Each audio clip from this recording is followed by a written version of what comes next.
నియోజకవర్గ ప్రజలను సంక్షేమం వైపు అభివృద్ధి వైపు నడిపించేటువంటి బాధ్యత జనసేన పార్టీ కూడా ఉంది కాబట్టి నేను నిన్ననే మా ఎమ్మెల్యే పార్థసారథి గారు ఢిల్లీలో ఉన్నారని తెలిసి ఆయనకు ఫోన్ కాల్లో మాట్లాడినాను.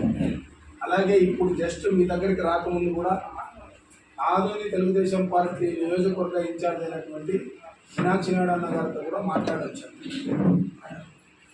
స్పష్టంగా అంటే ఇది ఎట్లా ఉందంటే ఒక అపోహలకు పోయి కొన్ని విషయాలు అంటే కొన్ని సందేహాలకు దారి తీసినప్పుడు ఈ వ్యాఖ్యలు రామచంద్రపన్న గారు నేను మాట్లాడారు.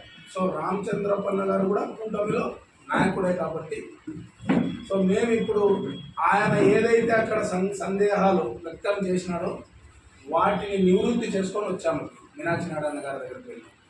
సో మీనాక్షి నాయుడు గారు చెప్పినటువంటి విషయం ఏంటంటే ఆనవాయితీగా అధికారం చేపట్టినటువంటి పార్టీలు ఆ పార్టీకి కసిగా పనిచేసినటువంటి గ్రామ స్థాయి వార్డు స్థాయి నాయకులు ప్రజల సంక్షేమంతో పాటు పార్టీలకు కార్యకర్తల సంక్షేమం కూడా ముఖ్యమే కాబట్టి ప్రజలకు పార్టీలకు వారధులుగా ఉండేది ఆ కార్యకర్తలు ఆ నాయకులే కాబట్టి వారు వచ్చి నా దగ్గర వెలుగుచ్చినప్పుడు నేను ఎవరికీ కూడా హామీ ఇవ్వలేదు.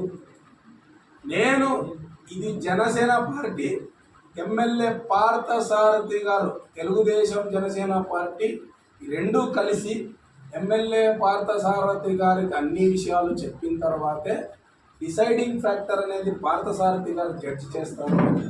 సో మన పార్టీలో ఉన్నటువంటి నాయకులు కొంతమంది అపోహలకు పోయి ఆ రకంగా స్టేట్మెంట్ ఇచ్చారు. సో అందుకే ఈ విషయాన్ని కూడా ఇప్పుడు ఈ